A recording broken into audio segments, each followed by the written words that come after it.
Voici 3 astuces de charisme que tu peux utiliser lorsque tu discutes avec une personne, que ce soit sur SMS, sur Messenger ou sur WhatsApp.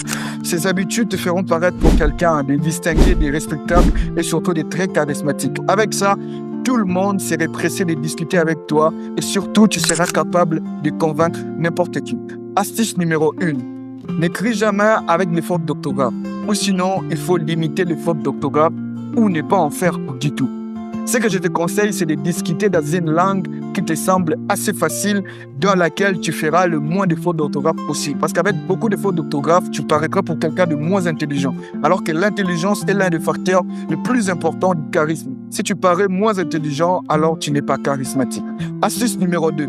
N'envoie jamais un deuxième message après avoir supprimé le précédent. Sois toujours sûr des messages que tu veux envoyer. Si tu n'es pas sûr, alors n'envoie pas. Parce que ce n'est pas charismatique d'envoyer un message, de le supprimer et d'en envoyer un autre. Tu paraîtras pour quelqu'un de peu confiant qui n'est pas sûr de lui, alors que la confiance, c'est l'un des facteurs les plus importants du charisme.